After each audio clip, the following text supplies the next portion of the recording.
Leadership Lessons podcast, hosted by Pastor Daniel Williams, a podcast to encourage and equip church leaders. Brought to you by EEleaders.com.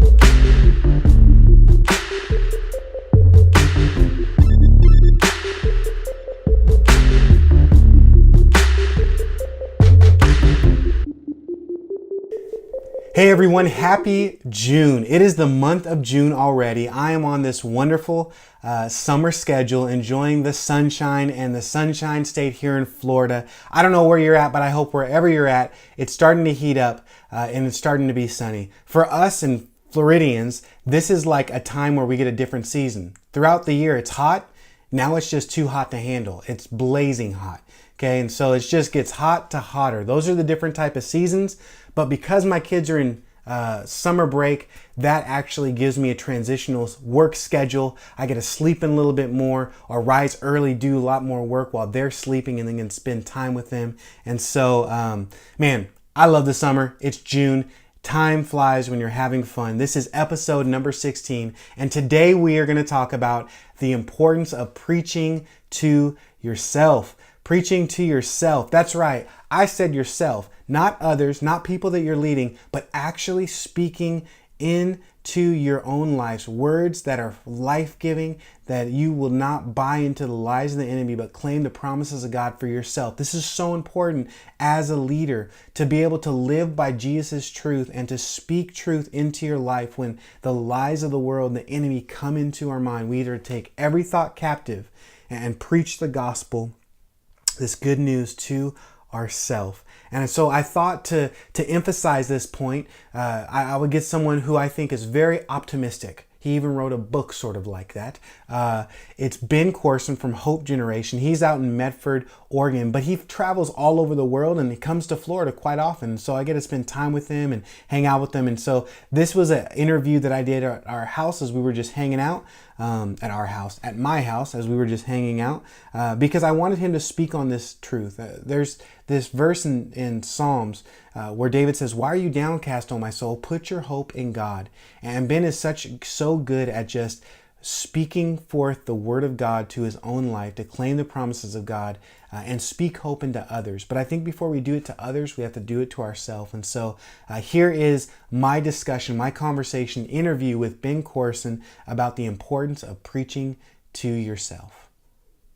Hey everyone, I'm here with my good friend Ben Courson. Hi. Dude, so good to have you here in I loved you, dude. The beloved Delray Beach. The beloved Delray Beach. You travel all over the place. Yeah. And I'm just blessed when you're on my side of the country. I love coming to Florida because I love seeing Daniel Williams. Hey, well, I'm here with Ben Courson, and we're going to talk about preaching to yourself. But before we talk about preaching to yourself, can you just give an update of what you're doing right now? Yes. How much you're preaching and just what you're doing with your life? Yeah. So I preach about 10 sermons a week. Do a TV show called Hope Generation that's on more than 180 countries now, which is super sick. Wow. On 11 different networks. And do a radio show called Hope Generation. We are here in Miami, is one of the places we have our show. And then I just wrote a new book called Optimisfits, which I'm super, super excited about, coming out in March. And so some of the content I'll be talking about is from that book that I'm super stoked about. So that's what's new. Awesome, bro. So I want to talk to you about preaching, but not the normal preaching conversation. Most times when we think of preaching, we think of how to articulate a message, preach to people, which you just said you preach many messages. It blows my mind sometimes when I hear how much you preach. Are you ever get exhausted, man? Oh, yeah.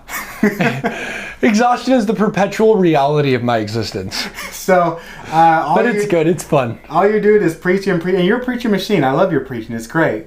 But instead of preaching to other people, which most pastors, most ministry leaders are accustomed to, today what I want to talk about with you is preaching to yourself. Yeah. Preaching to yourself. And here's why. Because we get so depressed, we get so discouraged so much that we need to be sometimes schizo like David. Yeah. Why are you downcast on my soul? Put your hope in God. And your message is one of hope. Hope, yep. And so why is your message hope? And why are you preaching this message of hope so much? Because some people say, man, Ben, I got problems. And I just say, welcome to humanity. Like, you can't go through life without having problems. In the world you will have tribulation. And David experienced that. So he had to tell his own soul, why are you cast down on my soul? Hope in God, because hope is the antidote to anxiety. But when he was about to be stoned with rocks because he had lost all of his possessions, his men's stuff, their wives, everything was taken from him. Yeah. His men took up rocks to kill him. And it says that David went off by himself and encouraged himself in the Lord. And one of the problems is we as sometimes leaders are waiting for other people to encourage us when really we need to encourage ourselves. Yeah. The word encourage doesn't just mean warm, fuzzy feelings like a serotonin overflow. The word encourage comes from the French encourager, and en means encourager means courage. So to encourage yourself in the Lord literally means you put yourself in courage, and we have to do that like David did.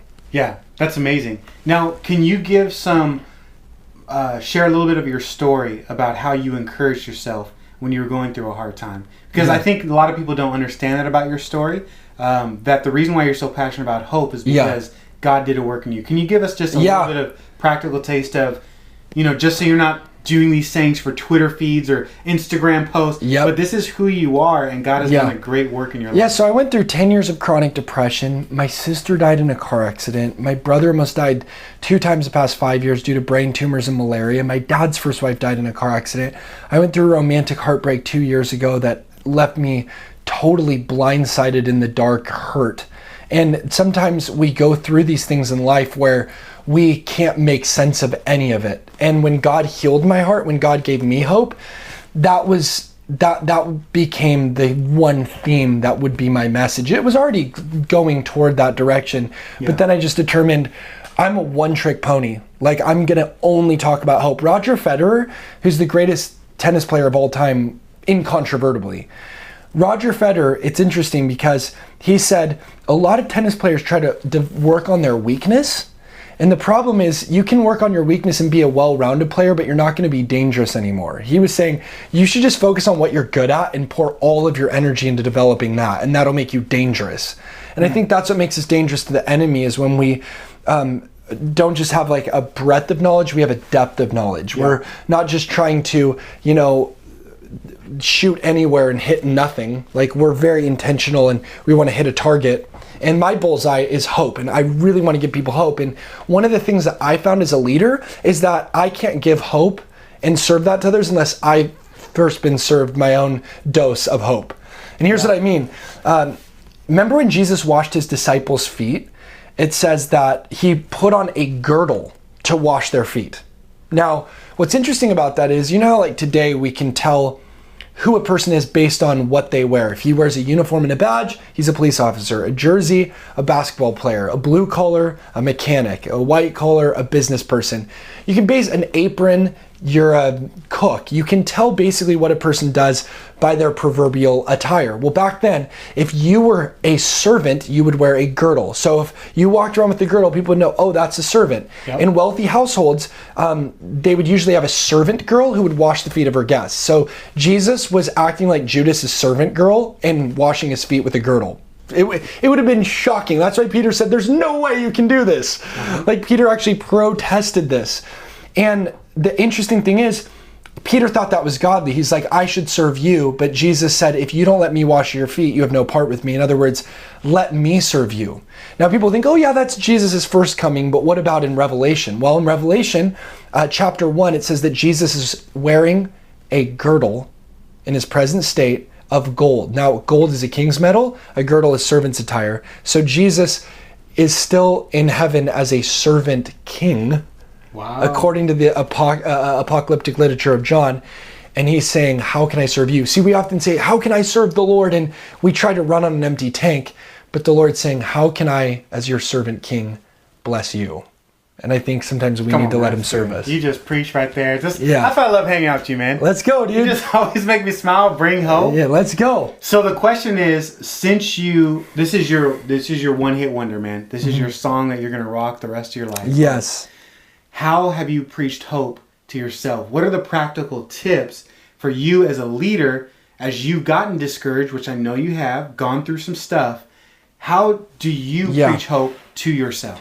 Well, I actually have a message on this called 7 Keys to Defeat Depression. And I talk about some of it in Optimisfits, but these are the things that I speak to myself. Okay. The 7 things, I'm going to try to remember them off the top, but I might not be able to. Number 1 is don't present an image to the world that's not who you are. Like, I'm a very fun venture professional fun haver, live for a living. Like, I'm very joyful, fun, and Sun 7 on the Enneagram is my wing. So of course I'm gonna have fun. Like, I used to think I had to be like this somber pastor, but no. One of the chief reasons people are depressed is because they have cognitive dissonance. They're trying to present an image to the world that's not who they really are. Number 2, I'm actually going to look this up too because this is so important. Number 2 is the 10,000 hour rule. Like, it was really big to me to practice my craft for 11,073 hours in 5 years. That was one of the biggest things. Because you can't wait for opportunity to roll up. You got to roll up your sleeve. Which, by the way, I'm so proud of you for that. Thank you, dude. That's the hardest accomplishment I've ever done in my life. We were just talking about that because you're the like 10 messages a week, doing all this different stuff, and everyone wants to be like this professional. And what they don't see, we were just talking off camera, like, I started teaching the Bible at 17. Yeah. And you started teaching the Bible at what age, 13? Well, at 3rd grade, I gave my first message. 16, I spoke regularly, yeah. Yeah, I think I may have gotten saved 7 times listening to you. I don't know. Let's go. But dude, ultimately, if you're too big for the small things, you'll be too small for the big things. And like, I know people who won't do events because they're too small. And Dave Matthews Band, the reason they made it so big is because their bass player said, we played shows no one else would play. Like, we did frat houses, and they were willing to do event. Like, we're willing to do what others won't do today so we can have what others can't have tomorrow. And they became the biggest touring band of the new millennium. Yeah, so amazing. I think with speaking, dude, like with your dreams, if you're too big for the small things, you'll be too small for the big things. I know we only have a minute left on this part, so I'm going to just rush through this. Prayer walks, number 3. No, don't rush to it. Okay. I'll just edit it. I'm the master editor. Okay, perfect. Cool. Prayer walks, number 3. Give me some details. Prayer walks. Okay, like pouring out your heart to God. Jesus said, I don't call you servants, I call you friends. Talk to God like you would a best friend. Not just missionaries in Zimbabwe, not just hedges of protection. I echo that. Echo, echo, echo. You know, like, really talk to him. Yeah. No Christianese, just like talk to him. Yep. That was a huge thing for me. By the way, if you go on a 40-minute brisk walk 3 times a week, neuroscience tells us you enlarge your hippocampus. The hippocampus is the seat of memory in your brain. I'm really glad that you explained that to me. And it wards off Alzheimer's. Okay. So usually your hippocampus shrinks when you get older and get Alzheimer's because that's where your memory is. But when you walk, it enlarges it. So the Bible often emphasizes walking, walk worthy of your calling. Enoch walked with God and was translated up. Yep. Adam walked with God in the cool of the day. Yeah. There's something about physical walking to release the endorphins in the brain. A 40-minute jog has the same effect on your brain as antidepressants.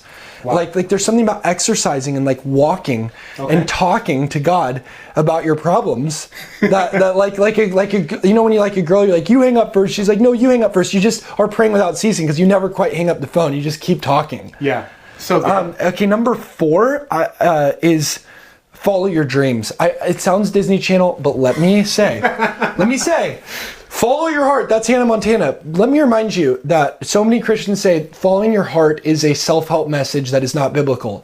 The only problem with that is they quote the Old Testament. They say the heart is deceitfully wicked above all things, who can know it? They're quoting Jeremiah. That's the old, if you're in the old covenant, it's probably a bad idea. Yeah, but God does give us a new heart. He gives us a new heart. He regenerates our heart. And then Hebrews says, on our new heart, he writes his laws on the tablets of our heart. So if he's writing his law on the tablet of your heart, shouldn't you listen to that? Like, shouldn't you follow what he's writing on your heart? So following your heart is the new covenant. And I think there's all, it runs throughout it's like a thesis thread that runs through the treatise of truth. David said, delight yourself in the Lord, he gives you the desires of your heart. Psalm 145:19, he will fulfill the desire of those who fear him.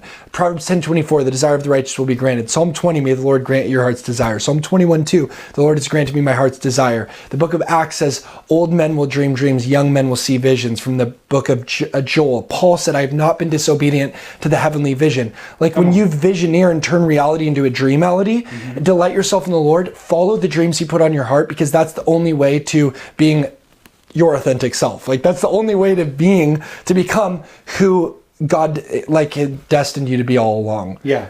So that's one. And then just real briefly, number 5, friends. If you want to go fast, go alone. If you want to go far, go together. And a lot of us think we want to disappear when what we really want is just to be found. Yeah. And so Leaders go into isolation. Those are the bad leaders. Good leaders go into infiltration. And you can't go it alone. It's not good that man should be alone. That's the first thing God didn't like about his creation. He said, it is not good for man to be alone. So he remedied it right away with Eve. Friend ventures, big. Number 6, we're almost done with this part. Let God love the heavens right into you. Don't do anything. Just yay God. Enjoy the joy being enjoyed by God. Like, just sit there and let him love on you and don't do anything. That's probably the biggest one. And then number 7, I'm dead serious, dude. There's just don't do anything. Just sit there and let him love you. I love how you made that point. You said nothing, and you're like, that's the biggest one. It is. So just do nothing. Do nothing. Let him love on you. Awesome. Paul actually said that the Judaizers who said you needed to be circumcised to be a Christian by works, he trash talked them and said, I wish those legalists would castrate themselves. So he trash talked people who tried to make it more than grace. Yeah. So it literally don't do anything. Let God love on you. Yeah. Number 7, the promises of God. You have to believe the promises of God. Joy cometh in the morning. No good thing will he withhold from those who walk uprightly. Yeah. If you sow in tears, you'll reap in joy. As you delight yourself also in the Lord, he gives you the desires of your heart. What? That's insane. Yeah. Like, you believe those promises, game over. Those are the 7 things that are that were the game changers in my life. That's amazing. First off, thank you for sharing that. Of course. Is that in your book? Yes. Okay. So some of those are in the book, and then some of them will be in a future project, but a ton of that's in Optimisfits. Optimisfits really points out the letting God love on you and going on friend ventures. Okay, so we talked about preaching to yourself, good practical steps, but what about the message that you have of hope, preaching to other people? Because I think, well, could you even describe hope? Because I think when people think of hope, they think of hype. Yeah. And the reality is Jesus served when he was down and out, when he was discouraged. I've been discouraged. You've been discouraged. Being discouraged is a part of walking faith, of just playing that out. And so where does hope come into this message? Yeah. Being discouraged is part and parcel of the human endeavor. Like, you cannot be a Homo sapien and go on the enterprise of life without feeling a sevenfold horror of midnight darkness engulfing you in despair. Like, it's going to happen. I mean, that's a little dramatic, but I agree. It's true, dude. Yeah. You're going to go through really bad stuff. But hope in the Bible is not hype. Hope's based on the facts that God's been faithful in the past. We should be faith-filled about the future and fulfilled today. Because hope in the Bible is the Greek word elpis, and it means joyful, confident welcome. So we need more joy, number 1. Yep. The average kid laughs 200 to 400 times a day. The average adult laughs 14 to 17 times per day. Wow. So I'm not a rocket scientist, but it seems like we're getting less rather than more joy the older we get. Yeah. True wisdom is not walking around bent over double, stroking your Gandalf beard with lines on your face written like script. True wisdom is, yay God! Woohoo! I'm a kid. I enjoy the joy being enjoyed by God. That's true wisdom, and that's hope. Joy. Number 2, elpis in Greek, the word for hope, is confident. I think a lot of people think, oh, no one likes me. Everyone hates me. Why don't I just go eat worms? I'm so humble. But actually, the Bible never calls you a sinner in your present state. It always calls you a saint. Sinner is past tense, not present tense in the New Testament. So Paul never said to the idiots at Corinth. He said to the saints.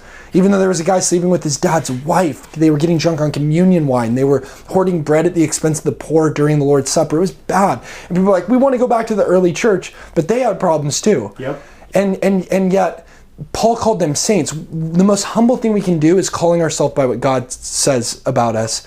We're saints. We're crowned with glory and honor. He's made us a little lower than the angels. We're imago Dei, image of God, made in his likeness, kings and priests, royal priesthood, not orphans, but children of the Most High God, not a carbon footprint, but a force to be reckoned with, not swirling protons, but a pronoun. Like, we start speaking over our life the reality of who God says we are, and that gives us confidence, which thereby welcomes all the miracles of God into our life. That's hope. Man, that hope is dope. That hope is dope, boy. As I've heard someone say that before. I've heard a very wise person say that once. Hey, what about the issue of this? Because you're going around, I'm sure you have on days, off days, you have ups and you have downs, just like everyone else. What about the aspect of just serving other people in your discouragement? The importance of, Jesus says better to give than to receive. How has this principle of giving and serving other people encouraged you? Because I found for me, when I'm discouraged, if I get my attention off myself and other people, it really helps me out in the season of discouragement. Yeah, you can either get lost in your own soul or you can focus on changing the world. Yeah. And we're meant to play offense. The gates of hell will not prevail against us. Gates are not offensive weapons, they're defensive mechanisms. We're the one doing the attacking. So when we go out there and we give other people hope, that encourages us in the process. Absolutely. Yeah. The last thing I want you to do is, can you just encourage those that may be watching this, that they have been preaching themselves, they're still discouraged, and maybe they just need another brother like you to just give them promises of God, just to encourage them, and maybe a little last word of encouragement to people. You want me just to speak some promises? Dude, is that what you're saying? You want to do, man. Okay, cool. The Bible promises you go from glory to glory, grace to grace, strength to strength. As your days are, so shall your strength be. He turns your sorrow into joy, your mourning into dancing, puts off your sackcloth, girds you with gladness, gives you the garments of praise in exchange for the spirit of heaviness. Weeping endures for the night, joy comes in the morning. If you sow in tears, you will reap in joy. Then was our mouth filled with laughter, for they said among the nations, the Lord hath done great things for them. We don't know what to do, but our eyes are on you, for the Lord can save by many or by few. Is his arm too short that it cannot save? Is his ear too dull that it cannot hear? Thou shalt be the head, not the tail, above and not beneath. So be still and know that he is God, for he will be exalted among the nations. So do not be cast down, O my soul, but hope in God, for I shall yet praise him for the health of my countenance and my God. We might be hard pressed on every side, but we are not crushed. We might be perplexed, but we are not in despair. We might be persecuted, but we are not forsaken. We might be struck down, but we are not destroyed, because the God who begins a good work in you will be faithful to carry it forth to completion. No eye has seen, ear has heard, mind has conceived, nor has it entered the heart of man what the Lord has in store for you as you love him. Those are the promises of God for you. And those are just a few. Oh, yeah, let's go, boy. See, it's so good to wash our minds in God's word. I hope that transforms the way we think about our discouragement, that we can actually preach to ourselves the word of God, be in community, serve other people, and still do the thing God has called us to do with some hope, baby. With some hope, because hope is dope. The God who calls you to it will bring you through it. Beautiful. Thanks a lot, man. I love you, dude. You're a boss. Man, I just want to say I feel super blessed to be able to walk with you through this journey of ministry. You're serving the Lord at your local church or in a certain nonprofit or with your family or whatever it may be. In this world, you're following God. And I just feel so blessed to be able to walk with you, to encourage you, to even think about this subject of preaching to yourself. Because I know that, listen, I may do a podcast once a week to give you some wisdom, but I'm not going to be with you everywhere you go. And neither is your pastor, neither is your good friends, but the Lord will never leave you nor forsake you. And his spirit is inside of you, and he wants you to claim his promises. No matter if you're having a good season, right? Or if you're having a bad season, he wants you to claim the promises that he has given us for your benefit. We need to be able to claim these promises to edify ourselves. And sometimes you just need people to remind you, yeah, the word of God is for you. We are first Christians, children of God. And we're just to live for him and to seek his presence. And so I pray that you would take time to seek him. We need to learn as church leaders to not lean into our busyness and think that that's fruitful, but lean into the presence of God and who he is and know that that's where we're going to bear fruit. Jesus said, if you abide in me, then you will bear fruit.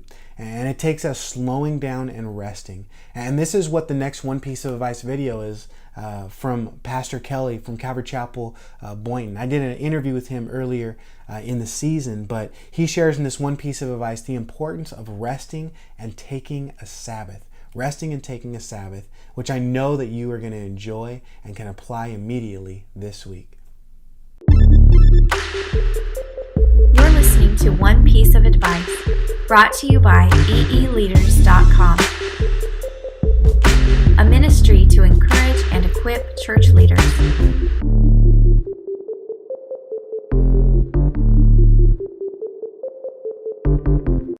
Hello, so my name is Kelly Nothnagel. I am an associate pastor at Calvary Chapel, the Boynton campus, and Dan has asked me to give one piece of advice. So this is a little off the cuff, but this is kind of what's coming to my mind, and that would be always being willing to grow. And I think I'm going to give also how I think we can stay in that fresh spot of being willing to grow. And really, I think it's spending time with the Lord. And I know that sounds simple, I know it sounds cliche, but if you think of like the 10 Commandments, and we could look at that and go, maybe that's outdated, I don't know, but none of us would ever question, say, thou shalt not steal, Like none of us would ever question or say, thou shalt not murder, and go, well, that's outdated. But the one I think that we question is the Sabbath. And I know we can have a lot of ideas about what that means, but I have found when we take that time and we establish that rhythm in our life to slow down our mind, to connect with the Lord, even just to go outside and look at nature, it's amazing at how big you can see God really is, and how it can set us up to want to grow, to realize there's so much more. The God of the universe that created all of space, that we don't even know where it ends, or you can look through a microscope, there's just so much that God can do. And to think that He has called us and allowed us to be a part of His plan, really just, it encourages me to really want to experience that, all that God would have for me. So that would be my piece of advice, is to live in a space where you are looking and you are exciting for what God would want to have for you, and to want to grow. Because as soon as we think that we know it all, that's when we cap out. That's when we stop experiencing whatever it is that God would have for you. So I hope that's helpful, and there you go. Well, hey, I know I'm not your boss, but please take a day off. Take a day of rest. Enjoy Jesus. Seek Him. We are called to work. The Sabbath says work 6 days, but on the seventh day, rest. And so take some time to rest in Jesus. Not just a day off, but to restore your soul, to seek Jesus, to get to know Him, to pray extra, to seek Him in His scriptures, to have fellowship and enjoy the grace that He has given us. Ministry can have a lot of demands. Life can have a lot of demands on us. But Jesus is with us. He loves us. He cares for us. And so don't get so caught up in the ministry that you forget the person that you're doing this ministry for, Jesus Himself. He loves you. He cares about you. And I pray that you would seek Him this week. And so may you be encouraged by His Spirit, by His Word. Until next time, God bless you, and I'm praying for you. Thank you so much for listening to this Leadership Lessons podcast. You can watch all the episodes and get all the show notes at EEleaders.com. If this podcast was a blessing to you, I would love for you to share it with your friends on social media. You can find us on social media at EEleaders. You can also help us spread the word by simply writing a review on iTunes or Google Play. My hope for you with this podcast is that it would encourage you and equip you to continue to serve Jesus. Because remember, there's nothing better than doing what God has called you to do.